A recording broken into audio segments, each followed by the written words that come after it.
First നമുക്ക് red flag ആയിട്ട് തോന്നാൻ പറ്റുന്ന ഒരു കാര്യം, ഒരു ജോബിന് ഒരു എംപ്ലോയ്മെന്റിന് ക്യാഷ് ഡിമാൻഡ് ചെയ്യുമ്പോൾ തന്നെ ഒരിക്കലും ഒരു എംപ്ലോയറും ഇത് അവർക്ക് ജെന്യൂൻ ആയിട്ട് ഒരു എംപ്ലോയിയെ വേണമെന്നുണ്ടെന്നുണ്ടെങ്കിൽ അവര് നമ്മളോട് കാശ് ആവശ്യപ്പെടത്തില്ല. കാര്യം അവരുടെ ബിസിനസ്സിനാണ് എംപ്ലോയി ആ ഡിമാൻഡ് വരുമ്പോൾ തന്നെ അത് സ്കാം ആണെന്നുള്ളതിന്റെ ഫസ്റ്റ് റെഡ് ഫ്ലാഗ് ആണ് അത്. തീർച്ചയായിട്ടും. അതെ, ഒരുപാട് ആളുകൾ വിസ സ്കാംസിൽ പെട്ട് ക്യാഷ് നഷ്ടപ്പെടുകയും പണം നഷ്ടപ്പെടുകയൊക്കെ ഉണ്ടാകുന്ന ഒരു സാഹചര്യമുണ്ട്. അപ്പോൾ ജനറലി ഏതൊക്കെ തരത്തിൽ സ്കാംസ് സംഭവിക്കുന്നുണ്ട്, എങ്ങനെ ഒരാൾക്ക് ഇതിനെക്കുറിച്ച് അവെയർ ആകാൻ സാധിക്കുന്നു? പ്രധാനമായിട്ടും വിസ സ്കാംസ് ഓസ്ട്രേലിയയിൽ നടക്കുന്നത് ഒന്നുകിൽ അൺസ്കിൽഡ് ഉം. അല്ലെങ്കിൽ സെമി സ്കിൽഡ് ഉം. ഈ മേഖലയിലുള്ള തൊഴിലുകളെ ചൂണ്ടിക്കാണിച്ചുകൊണ്ടാണ്. അപ്പോൾ അല്ലാതെ ലേബർ അല്ലെങ്കിൽ fruit picking, driver, agricultural worker, carer, carer visa, personal care, assistant nursing ഇങ്ങനെയൊക്കെ പറഞ്ഞുകൊണ്ടുള്ളതാണ്. അപ്പോൾ ഇത് സ്വാഭാവികമായിട്ടും ഇത്തരം ഓക്കുപേഷനുകൾക്ക് വലിയ വിദ്യാഭ്യാസം വേണ്ട എന്ന് പറയും. ഇംഗ്ലീഷ് ലാംഗ്വേജ് റിക്വയർമെന്റ് വേണ്ട എന്ന് പറയും. നിങ്ങൾക്ക് ഗ്യാരണ്ടീഡ് ആയിട്ട് വിസ ലഭിക്കുമെന്ന് പറയും. ഓഫർ ലെറ്ററുകൾ ഇൻ അഡ്വാൻസ് തരും. നിങ്ങൾക്ക് ഇന്റർവ്യൂ പോലും വേണ്ട എന്ന് പറയുന്നു. അങ്ങനെ ഏതെങ്കിലും ഒരു ഫേക്ക് ഇന്റർവ്യൂകൾ അറ്റൻഡ് ചെയ്യിപ്പിക്കുന്നുണ്ട്. ഏതെങ്കിലും ഒരു റിമോട്ടായിട്ടുള്ള ഏതെങ്കിലും ഒരു സ്ഥലത്തിരുന്നു കൊണ്ട് ഏതെങ്കിലും കാൾ സെന്ററുകളിൽ നിന്നും മറ്റു ഒക്കെ ഇങ്ങനെ ഈ സ്കാം ചെയ്യുന്ന സ്കാമേഴ്സ് വിളിച്ച് ഒരു പ്രിട്ടൻഡ് ചെയ്ത്, അതായത് ഇംപേഴ്സണേറ്റ് ചെയ്ത് എംപ്ലോയർ ആണെന്ന് പറഞ്ഞുകൊണ്ട് നമുക്ക് ഇത് നിങ്ങളെ ഒരു ജോലിക്ക് സെലക്ട് ചെയ്തിരിക്കുന്നു എന്ന് പറയും. ഇത്തരത്തിലൊക്കെയുള്ള വളരെ ഡൂബിയസ് ആയിട്ടുള്ള വളരെ സംശയാസ്പദമായ സാഹചര്യത്തിലാണ് ഇത്തരത്തിലുള്ള സ്കാംസ് നടക്കുന്നത്. അത് കേരളത്തില് വളരെ വ്യാപകമായിട്ട് ഇപ്പോൾ നടക്കുന്നുണ്ട്. പല വളരെ വിശ്വസനീയമായ രീതിയിൽ ഉദ്യോഗാർത്ഥികളെ കബളിപ്പിക്കത്തക്ക രീതിയിൽ വളരെ ആസൂത്രിതമായിട്ട് ഇപ്പോൾ നടക്കുന്നുണ്ട്. പക്ഷെ ഇത് പലപ്പോഴും ഇത്തരത്തിൽ ഈ വിസ സ്കാമേഴ്സ് ചെയ്യുന്നത് ഒന്നുകിൽ അവര് ഒരു എംപ്ലോയർ എന്ന് പറഞ്ഞ് ആയിരിക്കും നമ്മളെ സമീപിക്കുന്നത്, അതല്ലെന്നുണ്ടെങ്കിൽ ഏജന്റ് എന്ന് പറഞ്ഞുകൊണ്ടായിരിക്കും, അതുമല്ലെന്നുണ്ടെങ്കിൽ ഡിപ്പാർട്ട്മെന്റ് ഓഫ് ഹോം അഫയേഴ്സിൽ നിന്ന് ആയിരിക്കും എന്ന് പറഞ്ഞുകൊണ്ടായിരിക്കും. അപ്പൊ ഇത് പല സ്റ്റേജുകളിലാണ് നടക്കുന്നത്.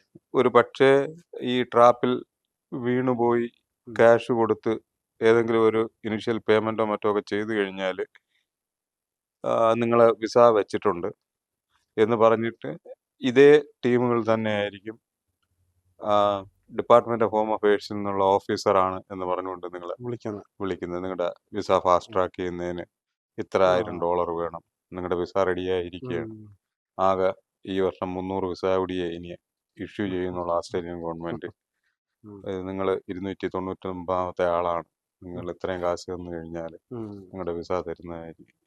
അപ്പൊ ഇതൊക്കെ ഈ സ്കാമേഴ്സിന്റെ ഓരോ ട്രിക്കുകളാണ്.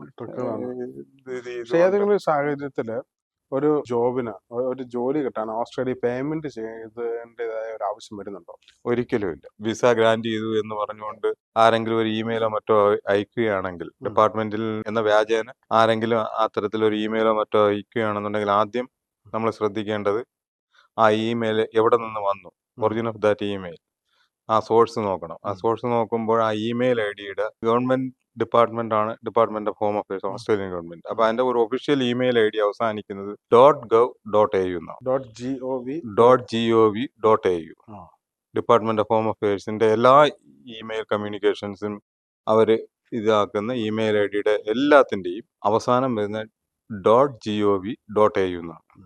അപ്പൊ ഇത് .gov.au ഇല്ലാത്ത ഒരു ഇമെയിൽ ഐ ഡിയിൽ നിന്നാണ് ഈ തരത്തിൽ വിസ വരുന്നത്, അല്ലെങ്കിൽ മറ്റേതെങ്കിലും തരത്തിലുള്ള റിക്വസ്റ്റോ മറ്റോ ഒക്കെ വരുന്നതെന്നുണ്ടെങ്കിൽ അത് സ്കാം ആണ് എന്ന് ഉറപ്പാക്കാം. വിസ നിങ്ങൾക്ക് ഗ്രാന്റ് ചെയ്തിരിക്കുന്നു എന്ന് പറഞ്ഞുകൊണ്ട് എന്തെങ്കിലും ഒരു വ്യാജ ഡോക്യുമെന്റോ മറ്റോ ഒക്കെ തന്നാൽ, കാരണം ഈ വിസ ഗ്രാന്റ് ലെറ്ററിന്റെ മോഡല് നമുക്ക് ഓൺലൈനിൽ കിട്ടും. അത് വെച്ചുകൊണ്ട് അവരതിന്റെ മോഡൽ എടുത്തതിന് ശേഷം നമ്മുടെ പേരും മറ്റതും പാസ്പോർട്ട് ഡീറ്റെയിൽസും എല്ലാം കൂടി വെച്ചുകൊണ്ട് അവരിഞ്ഞ് ഒരു വ്യാജ വിസ ഉണ്ടാക്കി വേണമെങ്കിൽ അവർ അയച്ചു തരും.